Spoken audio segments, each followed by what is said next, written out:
Good evening, everyone. Welcome to the Tisarna broadcast here from beautiful Ontario, Canada. Things are very nice here, very pleasant. It's been kind of cold. Got down to -5 last night. Good Canadian weather. So let us go ahead and start with our agenda. We can maybe do a little bit of chanting. And I'm going to start by, I have a shrine right over here. I'm going to bow 3 times to the shrine. And then we'll start with the usual evening chanting. Okay, so.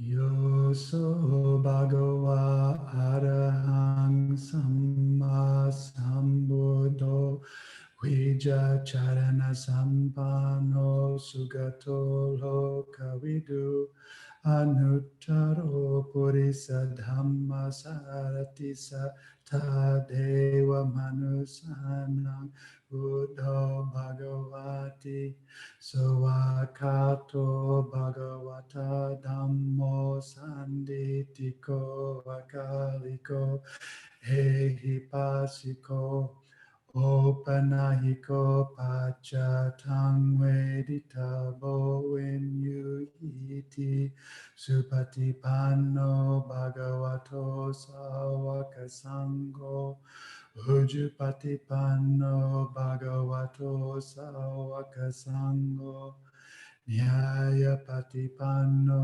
Bhagavato Sawakasango Samhichipatipanno Bhagavato Sawakasango Yadidam Chattari Purisa Yukani Hatapurisa Pugala Esa Bhagavato Sawakasango Ahuneyo Pahuneyo Dakineyo Anjali Karaniyo Anuttarang Punya Ketang Lokasati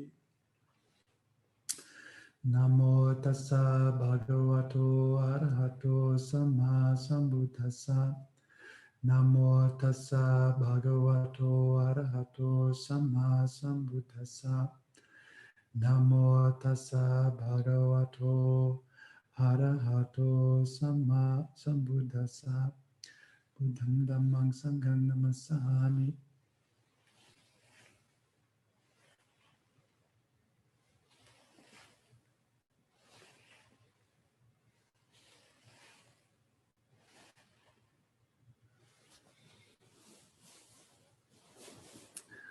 Okay.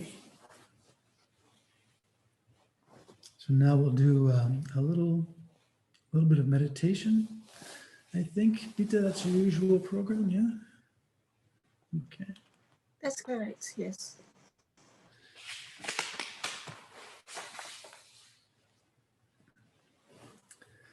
So if you're in a good place where you can meditate and you're comfortable, those are both sort of prerequisites. So try to find a comfortable posture, something that you can maintain for a few minutes. It's ideal to be in a posture that's both upright and somewhat energetic, as well as fairly relaxed and at ease. So just let your body settle down. When you feel ready, close your eyes.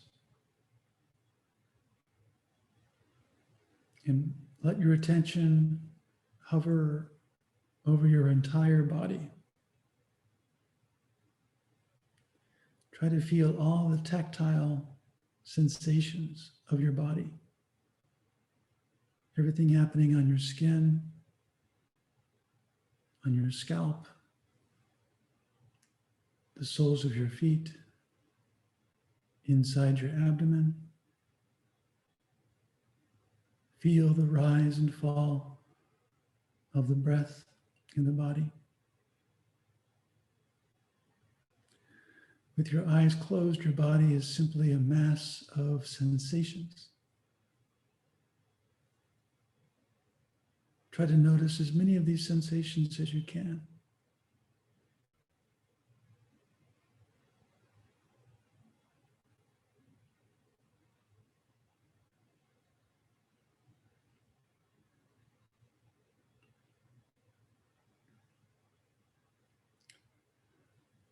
As a way of training the direction of attention, take just a moment and direct your attention to the sensations in your hands.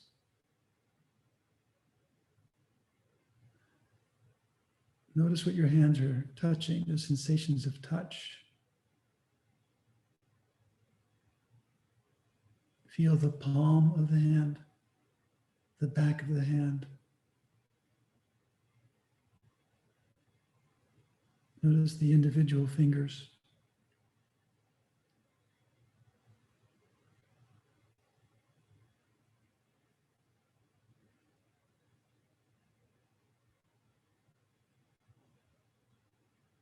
If the hands are touching each other, put your attention right exactly where the hands are touching each other, that interface between one hand and the other.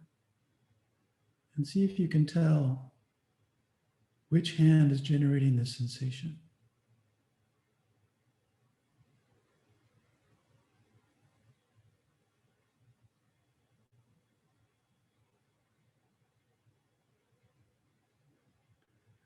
Now relax your attention again and let your whole body become the object.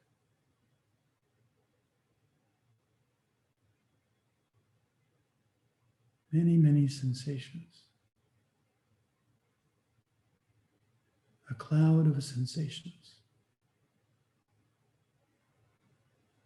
Some are hard, some are soft, some are moving, some are static. Warmth, coolness, touch. Whatever you notice, attend to this cloud of sensation and notice the sensations of breathing, the rise and fall, the inward and outward rush of air.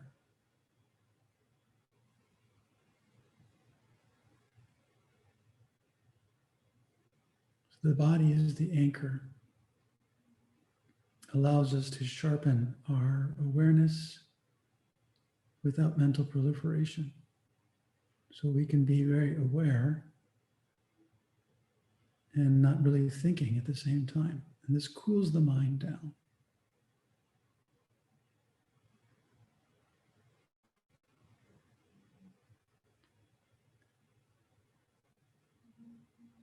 So now follow the breath. Use the breath as like a lead line, a handrail, something to guide you and steady you. Keep the attention within the perimeter of the body, the sensations of the body. And keep the breath closer to the center of your awareness.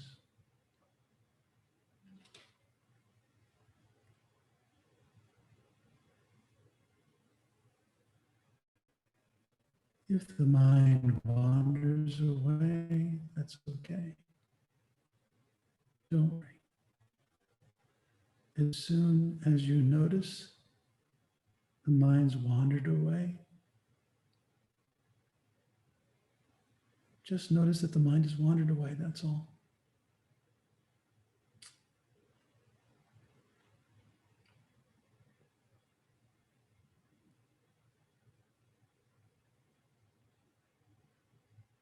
as you notice what the mind is thinking about, you'll see that the mind stops because you're watching.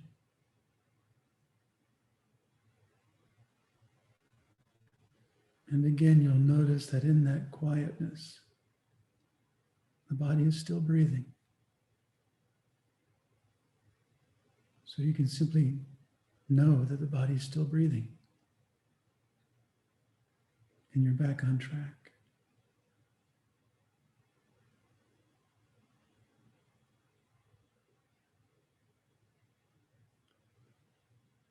So let's continue with this few minutes of meditation. We'll carry on in silence for a few minutes, and then I'll ring a bell.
Good evening, Ajahn. Can you hear me? Yes. Thank you, Ajahn. We would like to formally request for a Dhamma talk. Sadhu. Brahmacaloka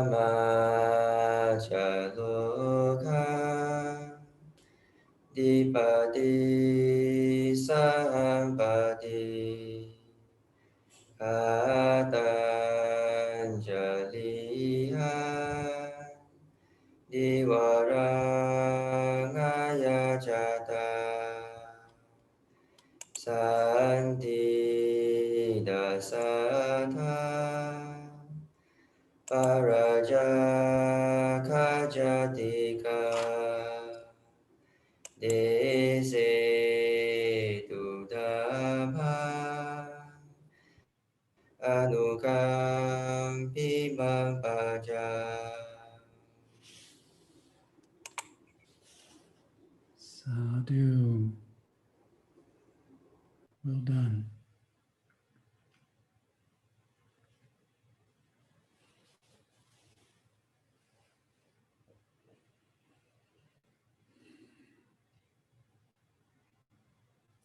Namo tassa bhagavato arahato samma sambuddhassa. Namo tassa bhagavato arahato samma sambuddhassa.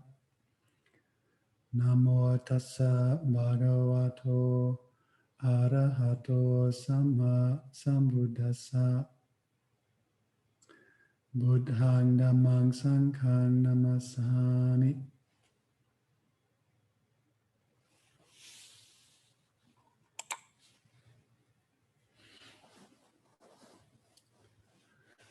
So Bita, I shall count on you to let me know if my audio gets not so good. Yeah, so interrupt me somehow, throw a rock at the screen or send me a chat or do something. Okay. So, I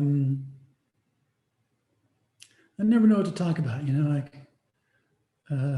this is the interesting thing about the tradition that I'm in. Nobody knows what I'm going to say, not even me. We all have to find out together. But I can tell you one of the things that's been on my mind lately. Here in North America, there's a lot of tension in the air because of politics. I don't particularly want to talk about politics, but I do want to talk about tension, about suffering.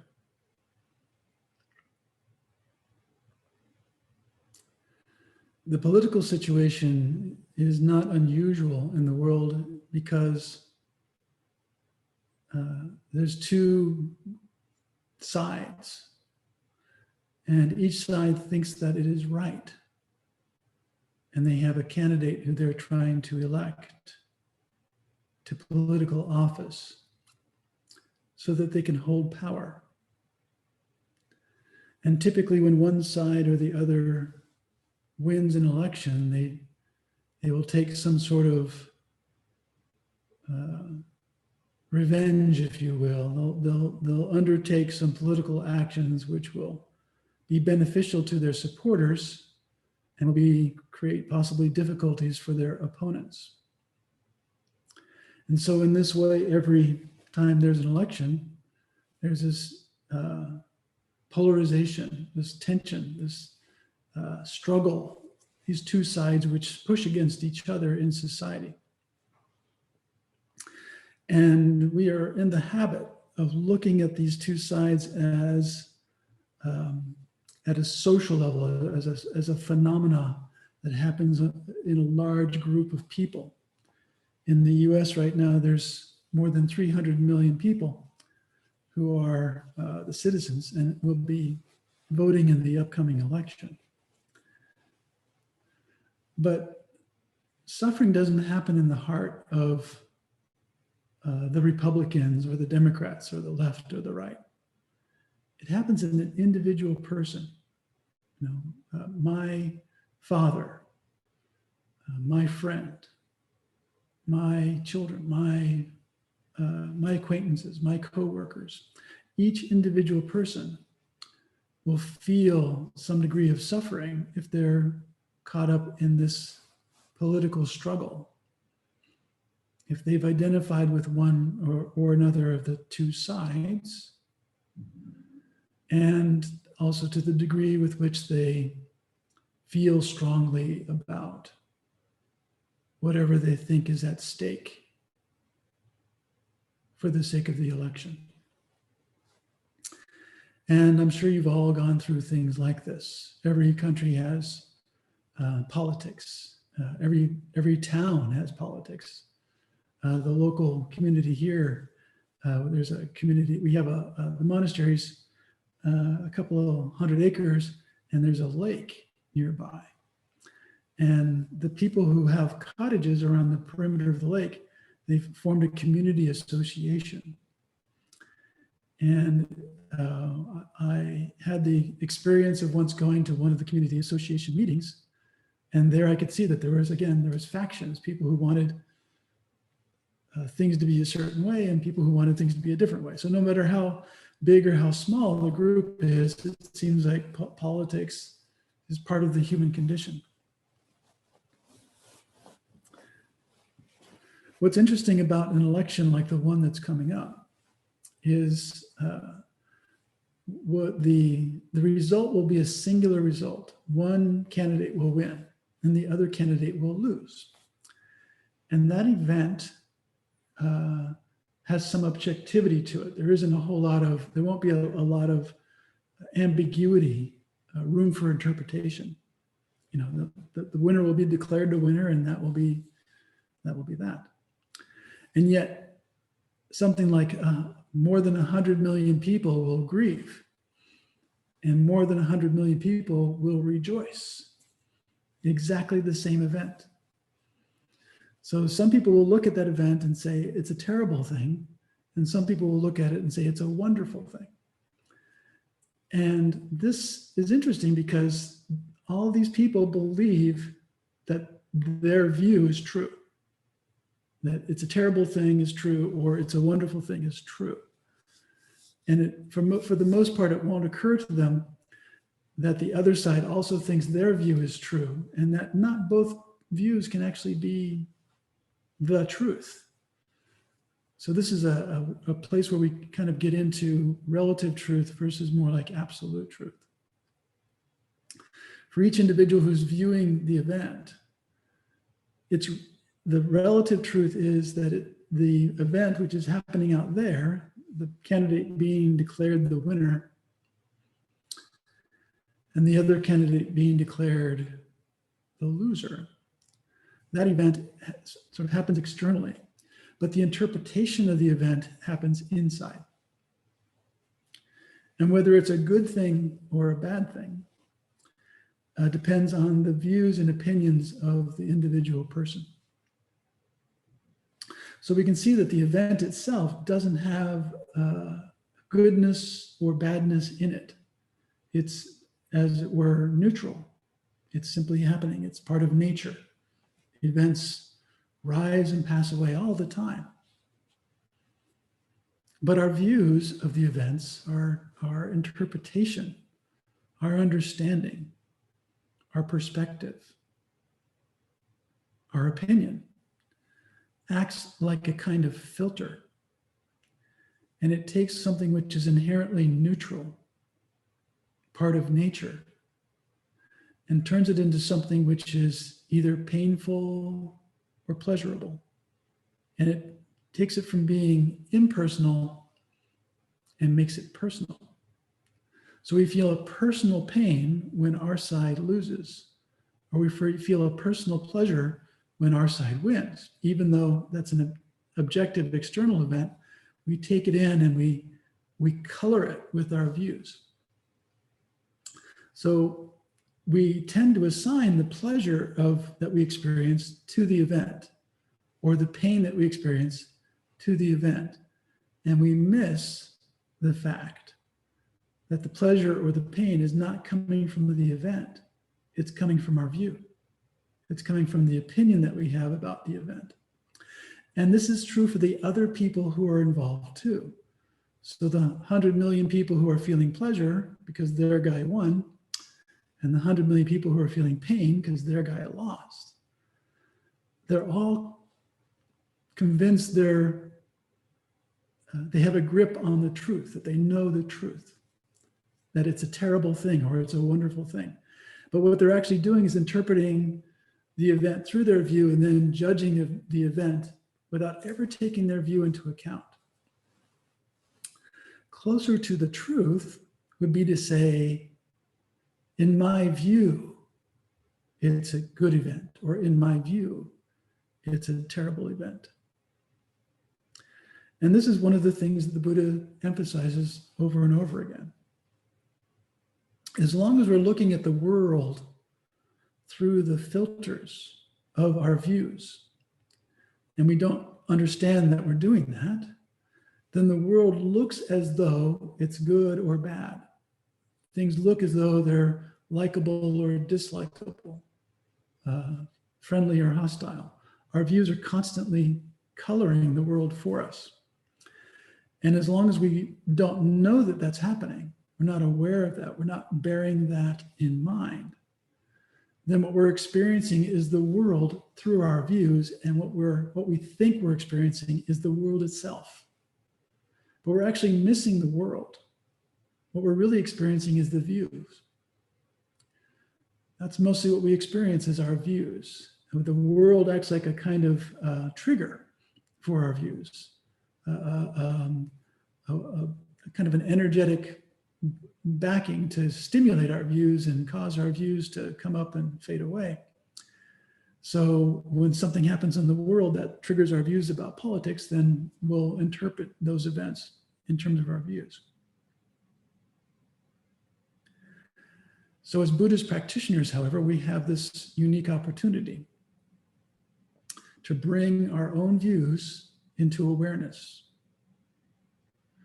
And also as we do that, to bring into awareness this universal truth. All human beings are doing this. So the people that we think on the other side of the political divide, the people that we think are wrong,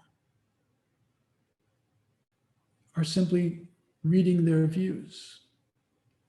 And the people on our side of the political divide who think they're right, and that we agree with them, we think they're right too. They're simply reading their political views, or reading their views rather than understanding the events in their essence. And it's not just politics either. Our views are coloring actually every moment of our conscious life. Every moment of consciousness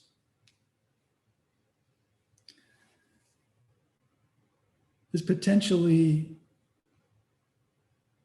combined with some aspect of our mental proliferation, our mental structure, our mental objects, our perceptions. These are all being colored by our views. So whenever our hearts get stirred up, whenever we become angry, it's really our views. We're getting angry about our views. Our views are causing us this pain. The outside world doesn't make us angry. Our views make us angry.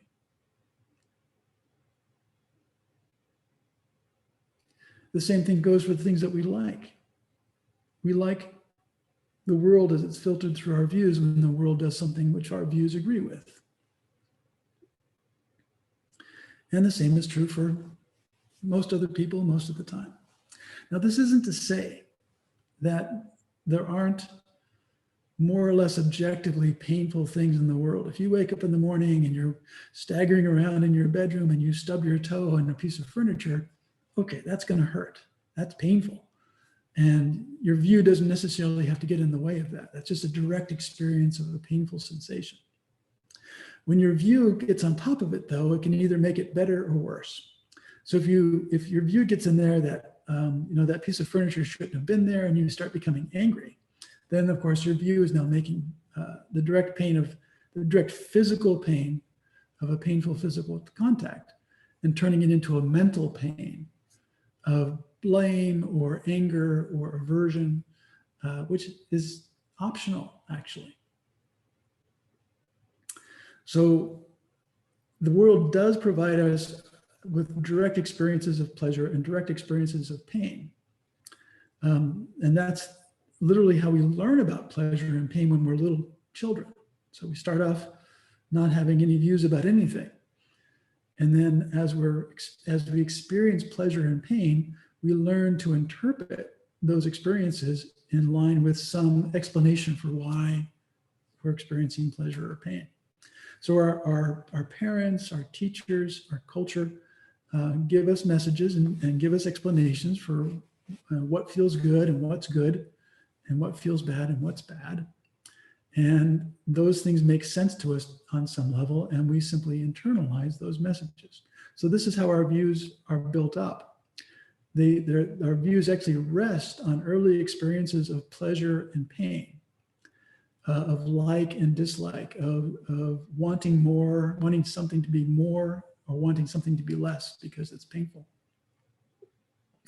So views are conditioned by pleasure and pain, and views also condition our pleasure and pain. So eventually we get to the point where we're involved with politics and a political event happens and we experience pain.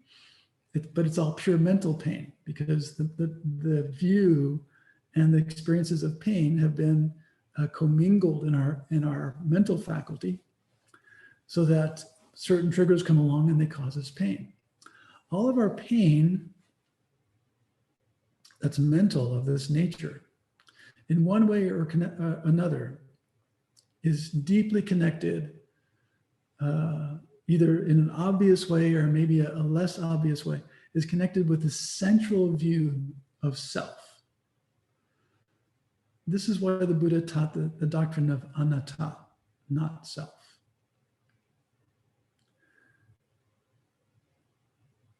When your political candidate wins and you feel some pleasure at the victory, the pleasure that you feel in the victory seems somehow personal. It's like your candidate won.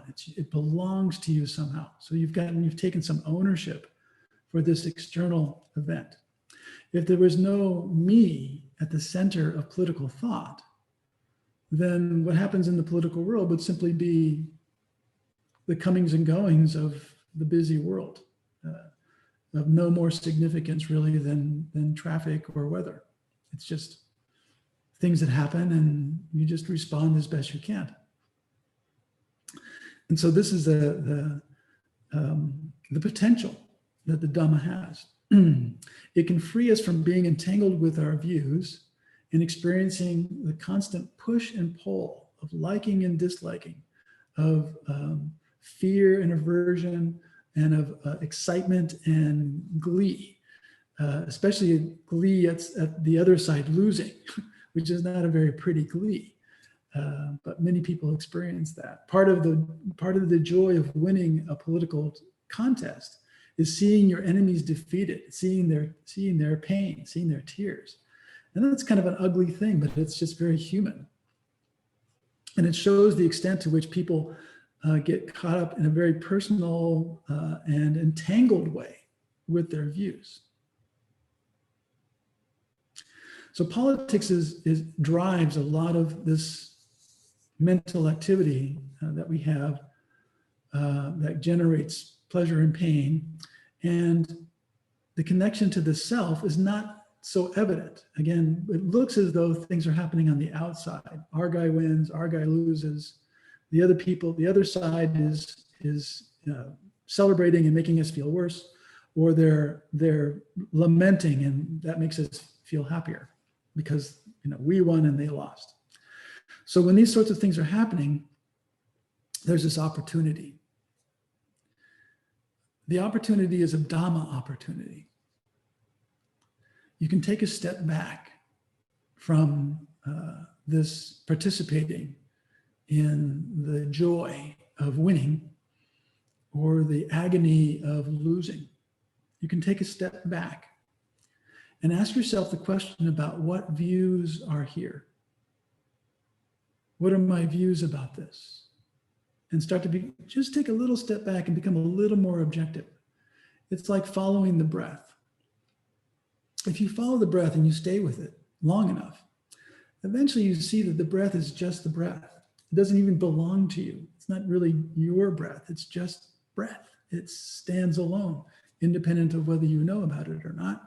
And the idea that it belongs to you is it's a mental object. It's an additional mental layer, something that we put on top of the plain natural event itself.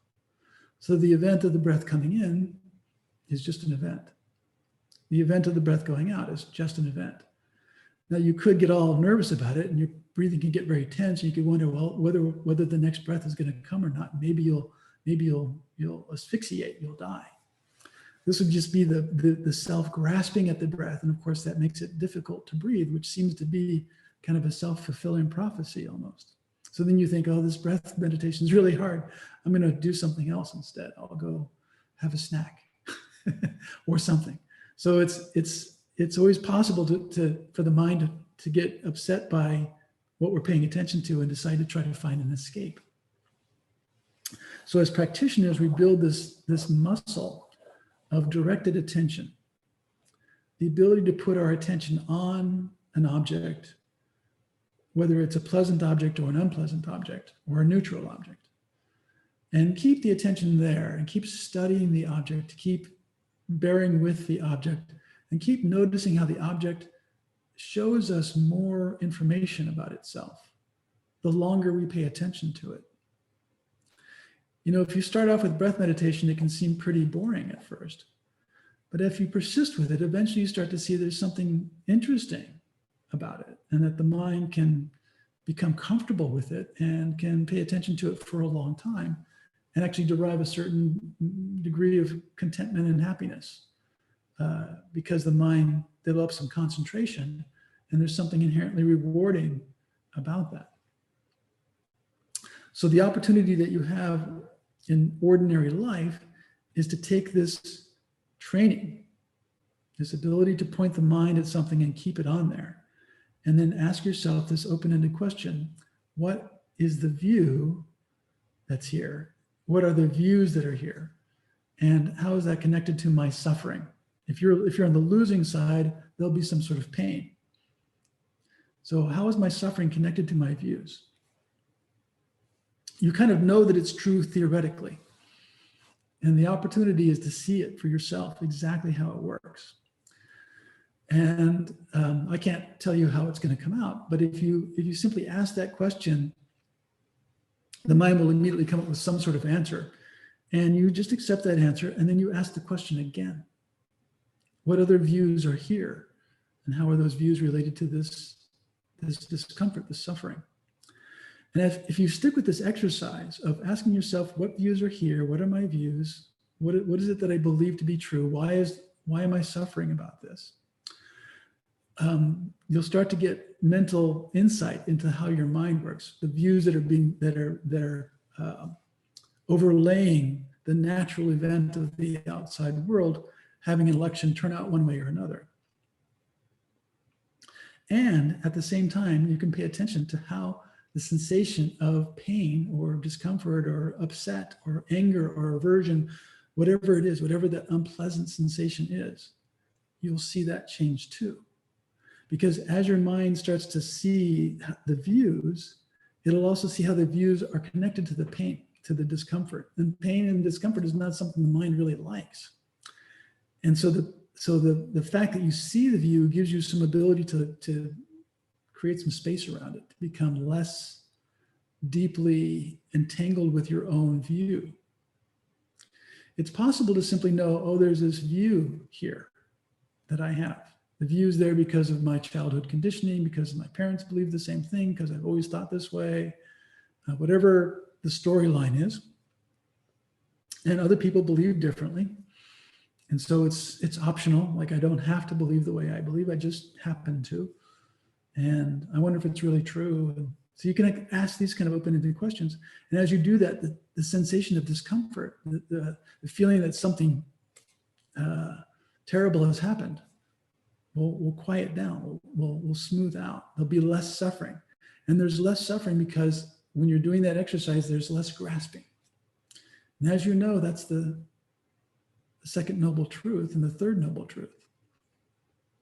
First noble truth is the truth of suffering. So losing a political contest is painful. That's suffering. That's dukkha. Looking inside and seeing how your views are coloring the natural event and giving you an interpretation which causes you pain. That's where you see grasping. If you can see how the grasping is connected to the suffering, you're seeing the second noble truth. As soon as you see that connection between views, grasping at views, and suffering, automatically the mind starts to relax, starts to let go of the view. The view starts to seem less important. The deeper that you penetrate the view, the more relaxation there is. As the mind relaxes around the view, the sensation of suffering goes away, starts to fade away. That's the third noble truth right there. So you can see that an opportunity is presented to you when something painful politically happens in your life. Whether you lose a contest with the local city council or a national election or a betting pool at the office, whatever it is, whatever losses come to your life, there'll be suffering. That's natural. That's normal. And what's typical is for people to simply dislike their suffering and try to get away from it. But as practitioners, we have the opportunity to take our suffering in real time and ask ourselves these kind of open-ended questions about how views and suffering are connected to each other. What views are here? What are my views? And as we dig into those things, we'll see the first noble truth, the second noble truth, and the third noble truth. And this act of looking at your own mind, using the factors of enlightenment, mindfulness, concentration, investigation of dhammas, this is all part of the fourth noble truth, the eightfold noble path.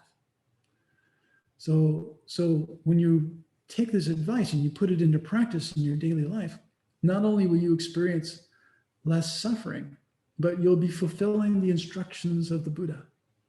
You'll be examining the Four Noble Truths in real time in your own life. And that's actually part of right mindfulness. That's Dhammanusati, recollection of Dhamma. It's not something that you only do on retreat. It's actually something that the Buddha encourages us to do as much as we can in every moment of our waking lives. So don't let politics get you down.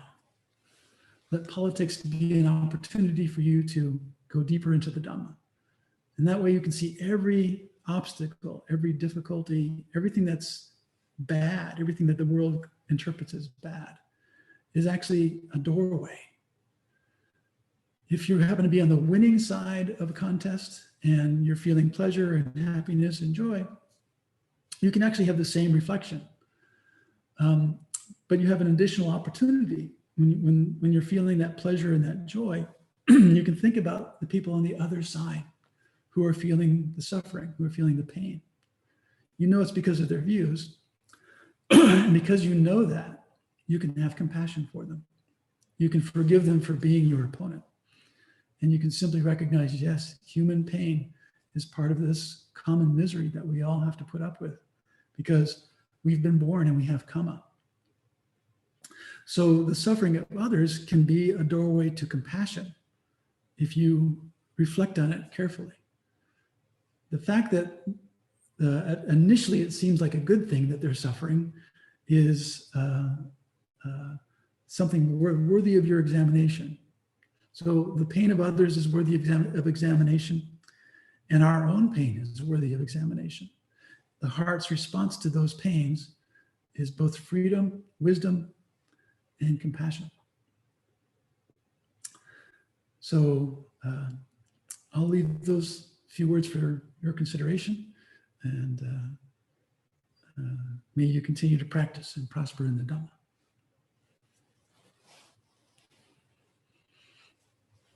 Thank you, Ajahn.